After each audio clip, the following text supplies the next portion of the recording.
Hey, Soraya, how's it going? All right. How about you, Jeff? I'm doing great. Do you remember a couple weeks ago, or was it back in 1966 when we talked about the unclaimed? I have a vague recollection. So here we are a couple weeks later, and guess what, Soraya? This is What? going to be exciting because we get to talk to members of the unclaimed today. Yeah, it's really exciting how that happened. And we just can't wait to get started. But I don't know, Jeff. Should we go ahead and claim the unclaimed? Let's claim Okay, that it. was a bad joke. I like it. Let's get started. Hi, this is Soraya. And this is Jeff, Our podcast is called Paisley Stage Raspberry and Rhyme. a podcast where the two of us play music that we like and share anecdotes and background about the tunes. We hope you'll join our conversation. And without further ado, a groovear. Let's get groovy.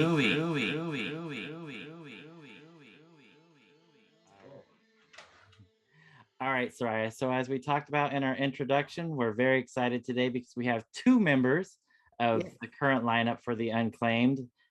Original founder, Shelley Ganz. Hey, Shelley. Hi, how are you? We're doing great. Great to see you. Yes, we're very excited to see you as well. Thank And you. Patrick R Cleary. So, Yeah, Patrick is me. Nice to meet you, Jeffrey, in person. Nice to meet you. So a Brian. couple weeks ago, we did an episode of our podcast where we were talking about the early records of the Unclaimed. And we have, if you guys don't mind, a couple questions about the early period. Not much, but we wanted to get into the current lineup and what's happening with the band, if you guys don't mind. Not at all. Perfect. So hi, Patrick and Shelley. I'm Soraya. And Shelley, this is really such a thrill because we've had a lot of people on the podcast who've talked about the influence of the Unclaimed, the desire to be in the band. And so it's just a thrill to be here and ask a few questions. And I have to start off with, where does the name The Unclaimed come from and the signature look of the band? Thank you. That's an interesting question, and thank you for asking.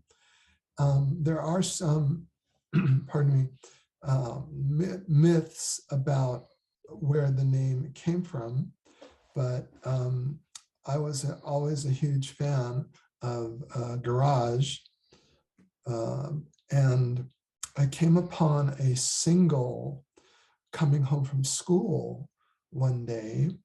I was going to school in the Valley, and I would stop by a record store. You may have heard of it, Bump Records. Yes.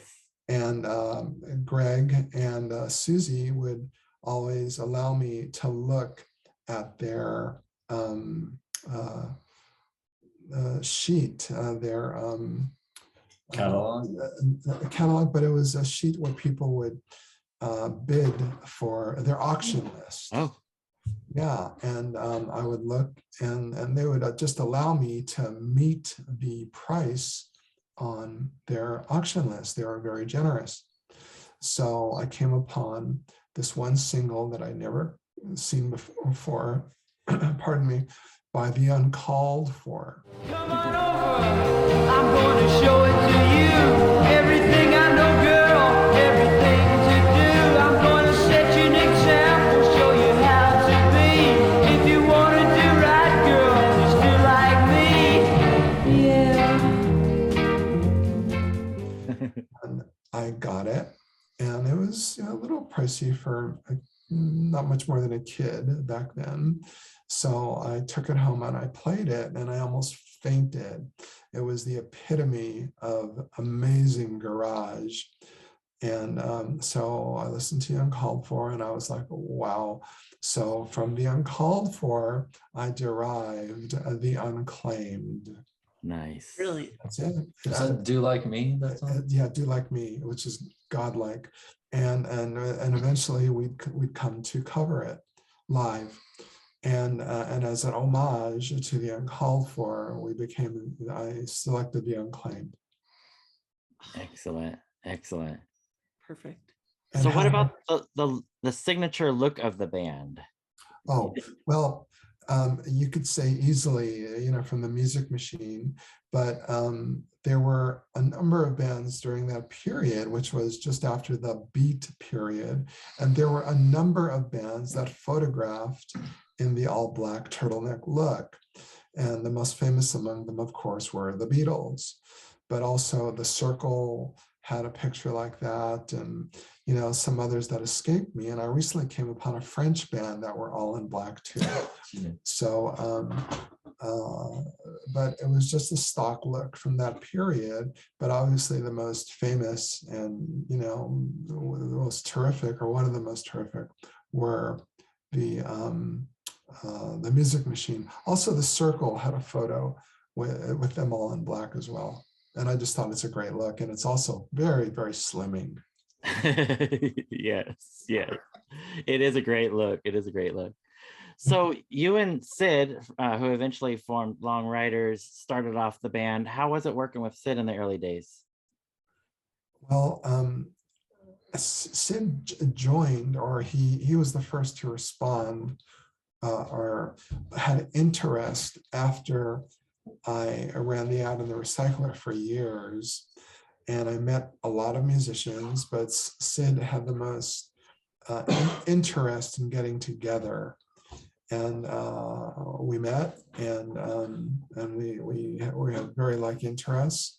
So he was definitely interested in taking it a step further than the others I had met prior to Sid. So at the time, we were a garage cover band, and I had acquired a stack of singles from the late, great Dave Gibson. And he sold me a stack of rarities for the ridiculous price of $1 a piece. Wow. A stack. Wow. And that was literally our first set. Any collector would know them, but like a hardcore collector would know them. And, there were songs that no one had ever heard before, unless you were a collector, and that was it. Yeah, I've heard about that infamous collection. I hope you still have that. And I think that collection actually played a big influence on some of the bands that we've talked about or talked to, the Pandoras being one of them, Telltale Heart, some others. So that collection is infamous. Well, certainly Paula, because we kept company for years, and so she had heard those records a lot, and more certainly since, but yeah, certainly. And I wanted to ask a little different question, because Jeff and I focused on the early recordings of the Unclaimed, and we were curious, how did the band receive these reissues from Teen Sounds? Were you happy with those reissues? I mean, fans were, but we want to know, were you happy with what was reissued by them? Well, before they released them or re-released them, they were digitized, Patrick? Or yeah, we actually had, for the Moxie EP, Shelley had the original 8-track session tapes. Wow. So we brought those to John Struther at Penguin Recording. Okay. Lives in Eagle Rock right near me, and he baked the tapes and ran them off and created digital tracks based on each song, eight tracks per song, sometimes more, and then we gave those files to Dave Klein, and he remastered them. Remixed also. He remixed and then he remastered. And he was sending us mixes of that stuff, and we were giving him feedback. So this is all like artist approved remix, remasters, and I worked with Massimo personally to like deliver photos that I could find. A friend of ours, a friend of the band who used to see the band a lot, named Rob Jacobs, helped with scanning pictures and negatives for the reissues. So it was a real team effort, and Dave Klein did all the technical work, but it was all with our input and approval. And nice. If I may add, the newly remastered Moxie EP sounds a lot hotter than the original. Yeah, they both sound fantastic. Yeah. Thank you. We So agree. what about the 12-inch? Did you have the original tapes for that? For that, Bill Inglot had a runoff of the original mix, From the Okay. Primordial Ooze. Primordial Ooze. He was in the studio at the time, apparently, Yeah, and ran I off remember. his own reel of the same mix that led to the master recording at the time. Okay. So he went back into his archives and did a run of that tape, of that reel, and he gave me the wave files of those tracks. So in that case, it was a remaster job that Dave did, Okay. which still added a lot in terms of, we could bring out certain, things in the EQ. Mhm. So that was still something that we played with and brought up the level in general. I was gonna say I feel like it has a lot more power than the original. Yeah. I was gonna say balls, but Soraya's here, so It's okay. It No. does though. Bill was always a good cat and a good friend of the Unclaimed. Shirley, you mentioned something the other day about who engineered it, right? It was a friend of Ray Flores, the bass player. He went by Amrit, and he was a friend of Dave's, and yeah, and he did the whole thing in his studio. So, nice. and that's why Primordial Ooze is a lot hotter, even in its original state, than the Moxie EP. That was an exclusive for Parsley Stage, Rosemary and Thyme, right there. Excellent, excellent. All right, Patrick. So this question is for you. So 2019, You Never Come EP comes out, and side A has your guitar work on it. How did you come to be a part of the Unclaimed? Yeah, I was introduced to Shelley by a guy named Scott Halper, Scott Bassman, he goes by, and I guess Lee Joseph and Dave Provost had already sort of left the band at that time, and they were also looking for a new drummer. And so Scott was trying to help Shelley put together a new version of it, and he brought me in, and we started working together, just Shelley and I. And Scott and I kind of had a falling out, and so we recruited. Shelley knew John Worley because John used to come to the Unclaimed shows back, in the early days, and then a friend of mine recommended Sean Bryant, and so we got together at John's girlfriend's garage studio, a real garage band, rehearsing in a garage. Nice. And started working woodshedding there, and those two other guys don't appear on that EP, but I played my fuzz guitar on the You Never Come, so that was my contribution. And he killed it. Yeah. He really, fuzzed it out of this world. Yeah, Shelley had the part. He hummed it to me, and he's like, "Yeah, we used to do it like this." And so I kind of oh, okay, adapted it, and then and he made it just a total killer. Patrick. Yeah, agreed. Yeah, agreed. And the video is a lot of fun. Yeah. Yeah, that was kind of my idea too.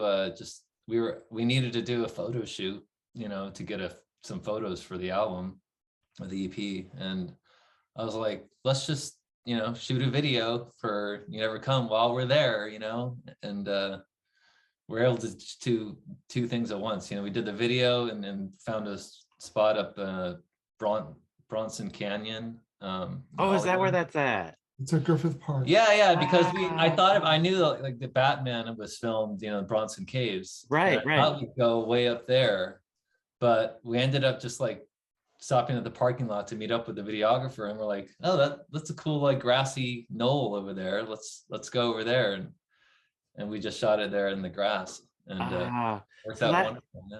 Yeah. That makes even the image of the bat on Shelley's guitar even more appropriate. Yeah, I thought I had some resonances, so. Yes.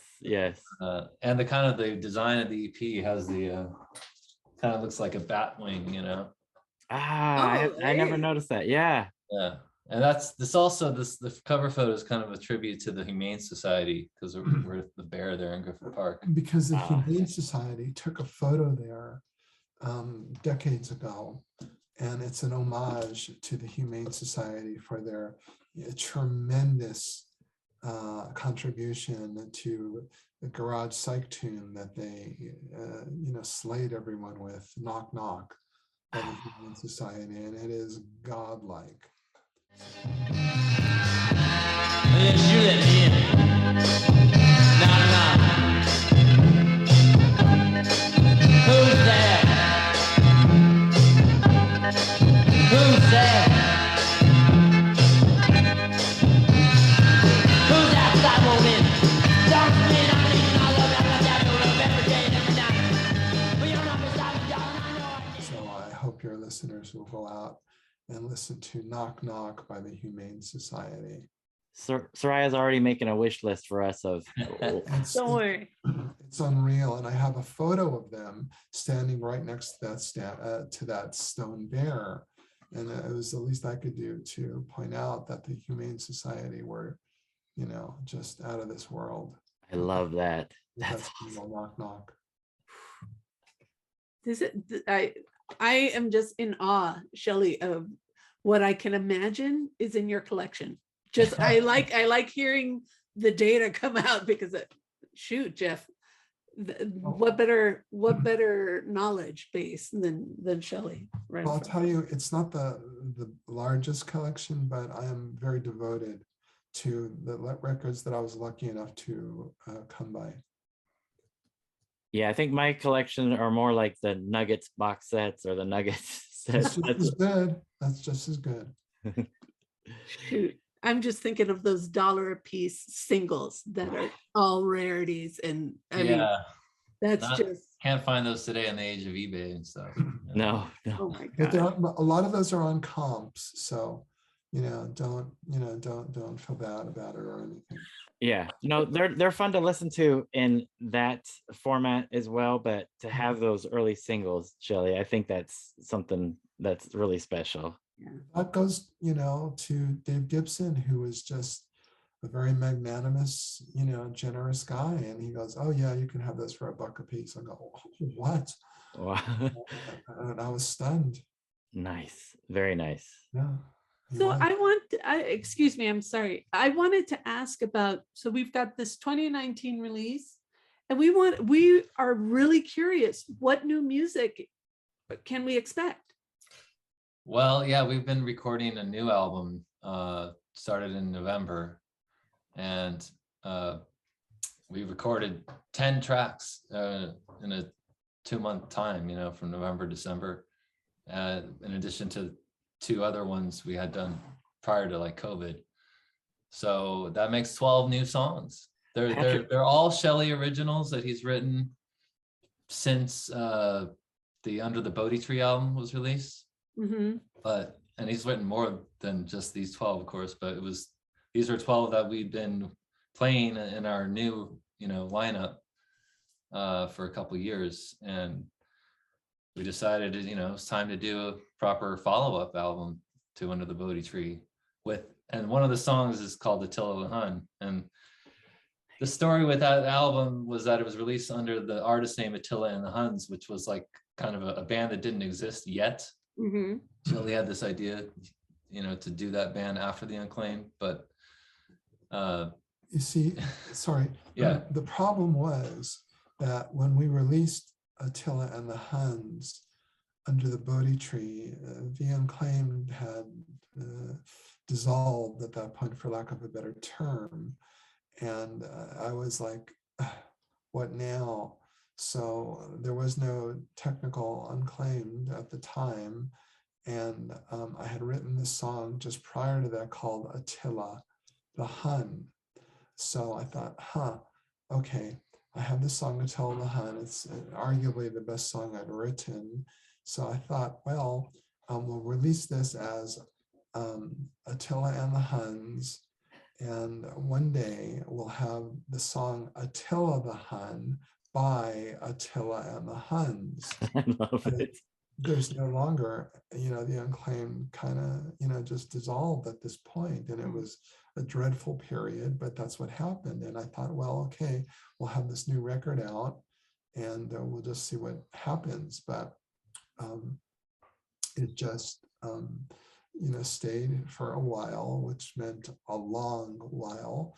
And then this genius comes along, and we worked up the song Attila and the Hun, and it's the killer of the set.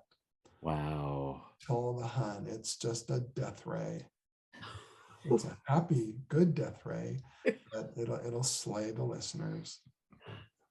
Okay, and when can we get? Well, when he's can got I to get do my his death ray? vocals. He's going to do the vocals on like next month, March. Yeah. That's the plan. And then we'll do backing vocals, maybe some percussion, sweetening. But I've laid down all the guitar parts, all the basic tracks are down. So just the very near future. yeah, hopefully we'll do the finish tracking in next month, then mix it in April maybe, and then master it. So maybe by May or June it'll be ready. But then we'd have to, do the art design, and hopefully by the end of the year, maybe summer or fall, it'll be out. Or sooner. And the other song I wanted to relate is a song called Hunters and Gatherers, which I wrote some time ago. And it's also, a complete killer, a barbaric killer. The follow-up to Be a Caveman. That's right. Wow, nice. You gotta show where you stand. Be a caveman. Oh, oh, oh. Keep her in line. Keep her in line. Be a caveman. Nice. It's the extension of Be a Caveman by the Avengers. It's called Hunters and Gatherers. Nice. That'll also be on the record. Yes. Nice. If you'll excuse me, I have to go right now. And Shelley's going to take over. I got to go pick up my son. Okay, Patrick. Oh. Thank Thank you so much for setting this up. Nice to see you. Yeah. And just And talk hopefully, more than you two with Shelley. hopefully we'll see you both in San Diego. Yeah, the 19th. See you at the Casbah. Bye. That's it. All right. So Shelley, is there anything that you could tell us about any of the other tracks as a way of a sneak peek without revealing too much? Well, I would say or contend that they're all fun. They're all fun to listen to, and some are, more garage or garagier than others. Or some are bubble garage, a term we kind of came up with, bubble garage, and some are jangle garage, but they're all very satisfying, and people who've heard a little bit just love it, and we're just trying to make it as good as possible, so people will just fall in love with it. I'm so excited about this, Shelley. Thank you very much. Is it too soon to talk about what label you plan on releasing this on, or is it self-released, or is that still in the works? Patrick has been talking to Teen Sound Records. Oh, So as far as I know, I haven't really gotten into it with Patrick in any great detail, but I think it is earmarked for Teen Sound Records. We'll know more in the coming weeks or months. excellent.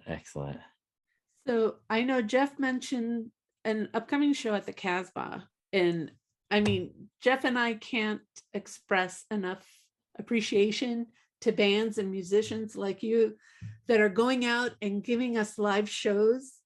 And I want to know, besides this Casbah show on the 19th, are there other dates lined up where our listeners can go and see the Unclaimed, or is that kind of an evolving thing right now? Well, it's both. We did play the Liquid Zoo about 2 weeks ago. That was in Van Nuys, and it was a good show, considering it was the first time we played a club in over 2 years. Yeah.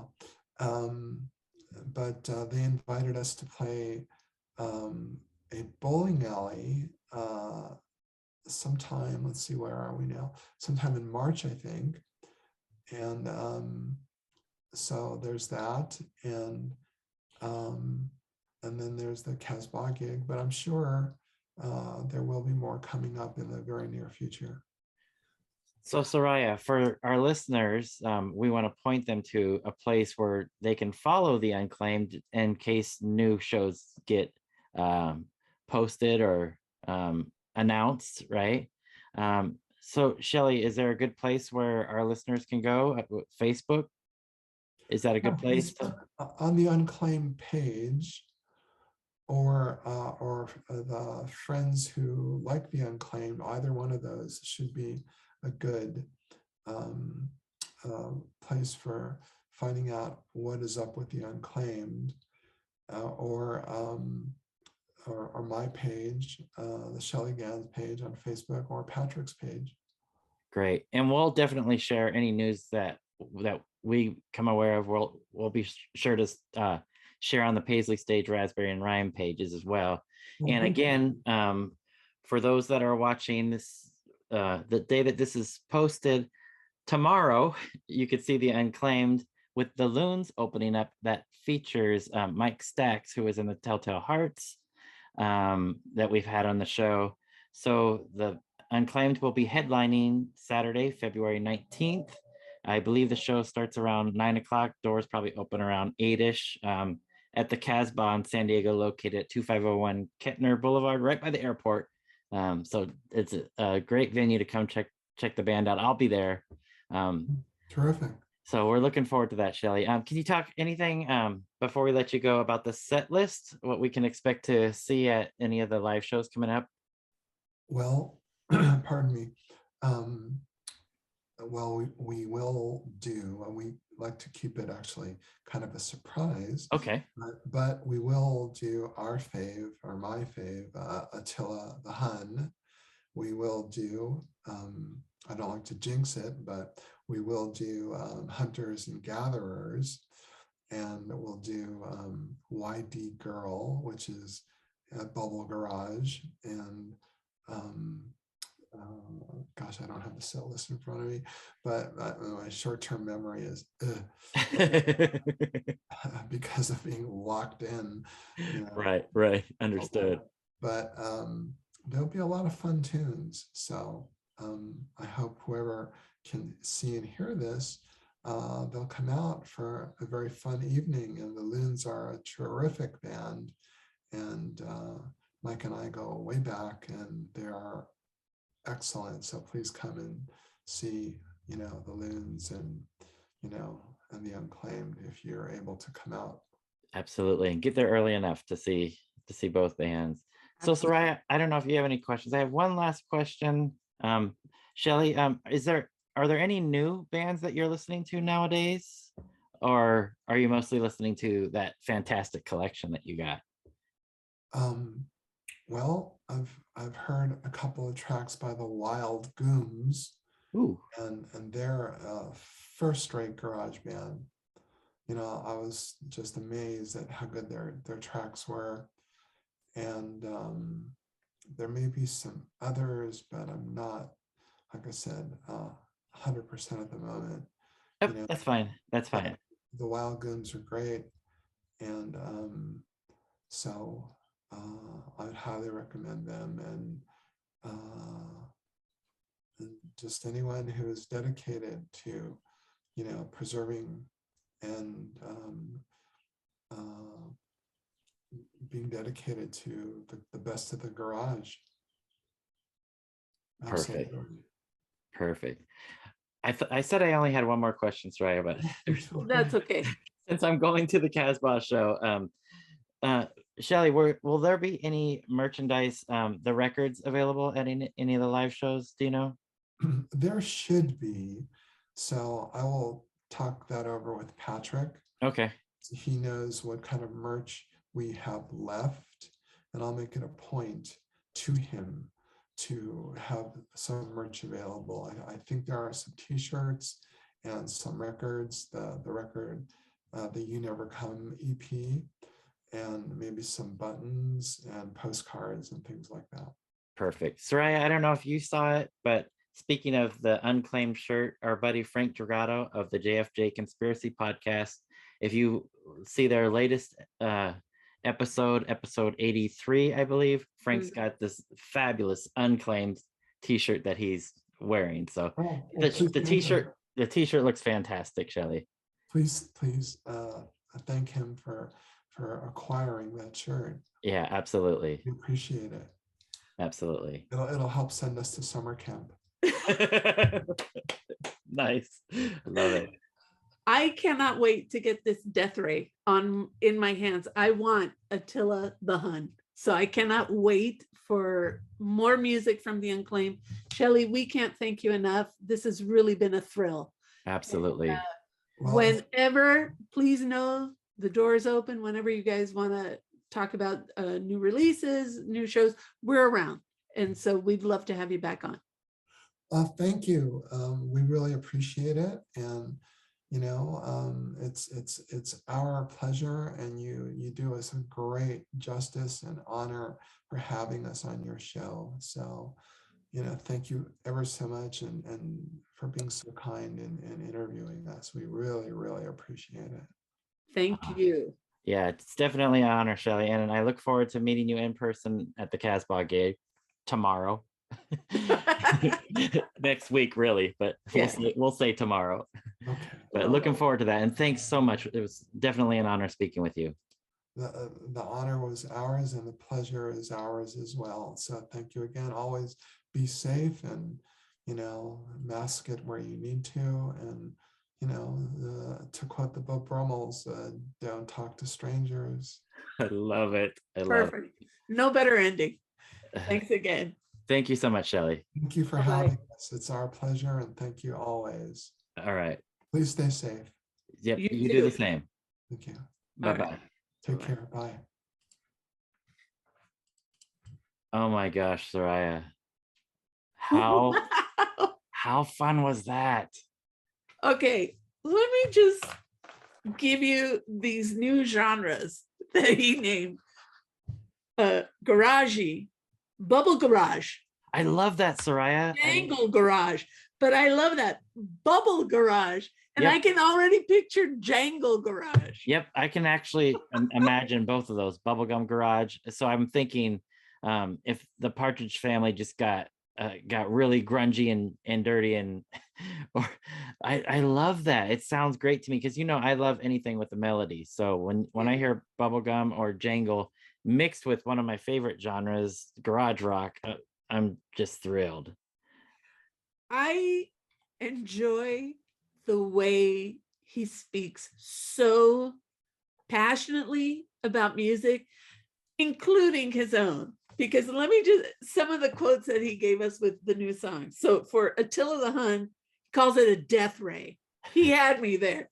Yeah. Then with Hunters and Gatherers, a barbaric killer. Yeah. He is trying to get his audience complete. He is slaying, and he used the word slay, kill. Yes.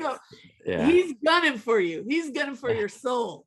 Yes, And absolutely. I find that really, and it's incredible to me that one, he had all the original 8 tracks Yes, for that to be, I mean, and that process for the Moxie you know, EP, because right?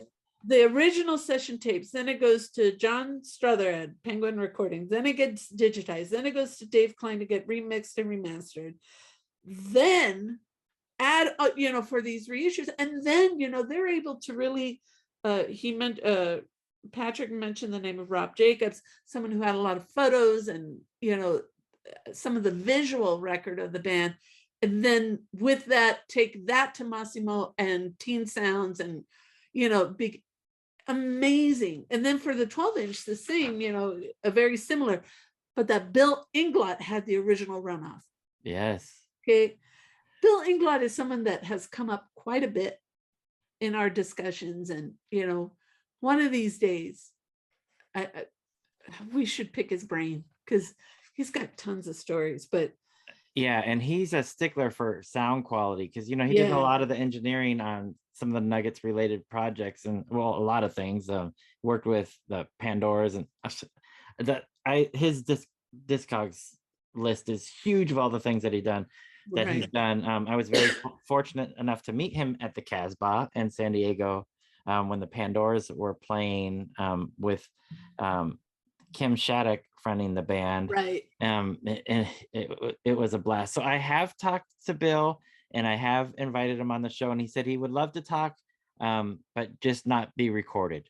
So Okay. yeah. But he is a stickler for sound quality. I mean, that's his daytime job.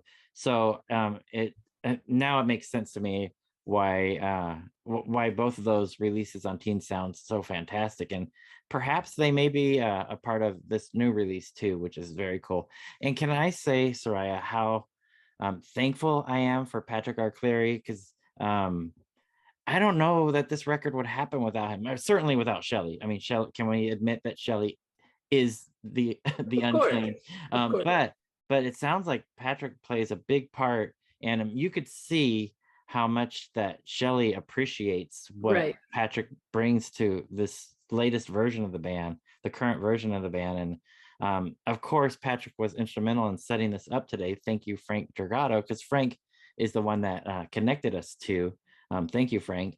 But Patrick made it sounds like he's a big part of this record happening, and even the reissues, right? When you listen to Shelley tell the story, you know that by the time when he's kind of writing these songs that are going to appear on a future recording, near future in Shelley's words, he said, you know, I write this song, Attila the Hun, the Death Ray. And he says, and at that point, the band has been dissolved. And then, you know, have this dream, and then, you know, and then things start moving again with Patrick's input, which I think it's an interesting and a really compelling part of this story, of this new story of the band. And, you know, sounds like they've got a really solid lineup. They've got all these songs now, they're ready to go.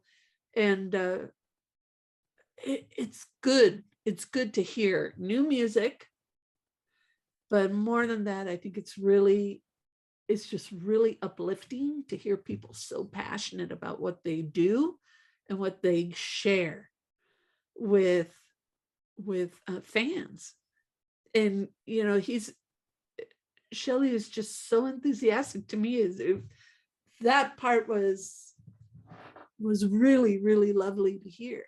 It's like, we've got these songs, and Patrick too was really enthusiastic about what they're doing and the sound, you know, just the sound that they're giving out and all these songs. And, you know, all those songs are Shelley. Oh yeah.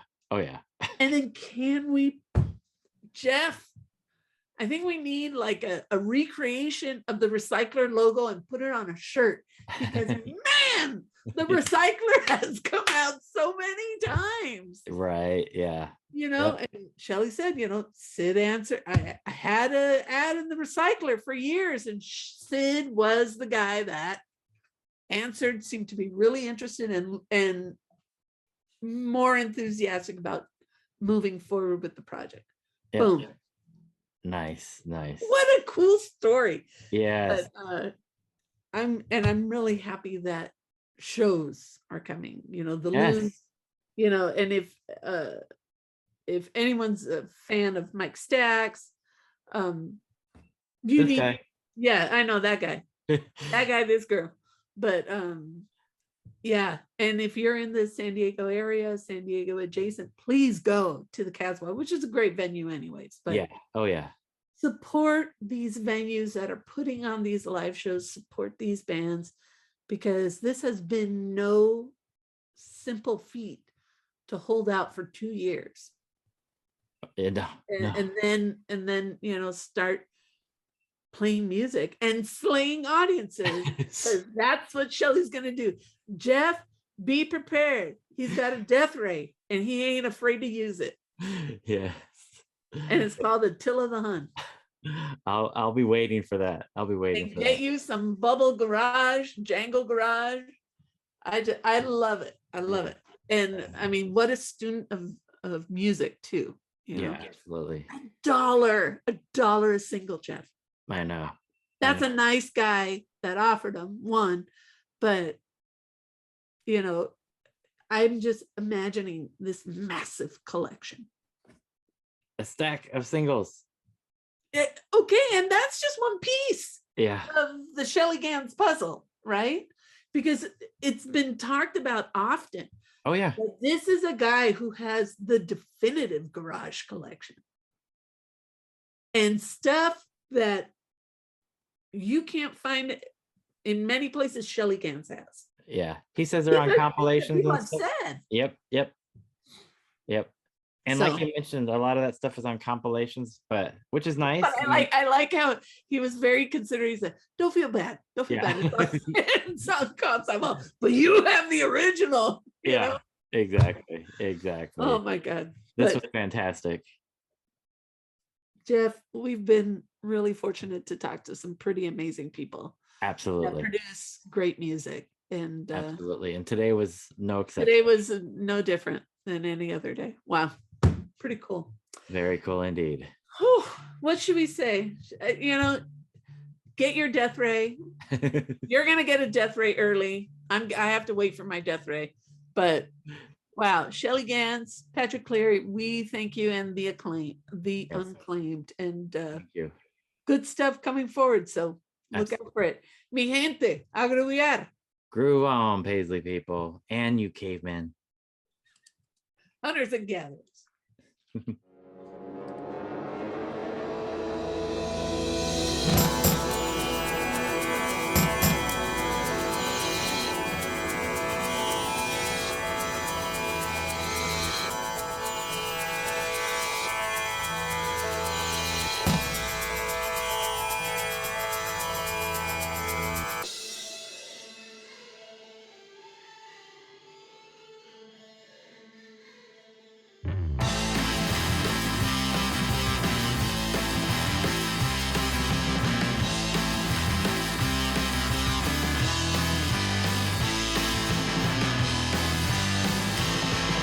Sitting all alone, waiting for you to phone. Wish that you come home, but you never come. But you never come. Said you gone away. Wish that you had stayed. Well, I cry to this day, but you never come. But you never come. I tried to see you, I just can't reach you. I long to be with you, shame you've gone so long. Sitting all alone, waiting for you to phone. Wish that you come home, but you never come. But you never come. Said you've gone away. Wish that you had stayed. Well, I cry to this day, but you never come. But you never come.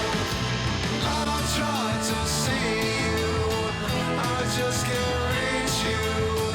I long to be with you. Shame you've gone so long.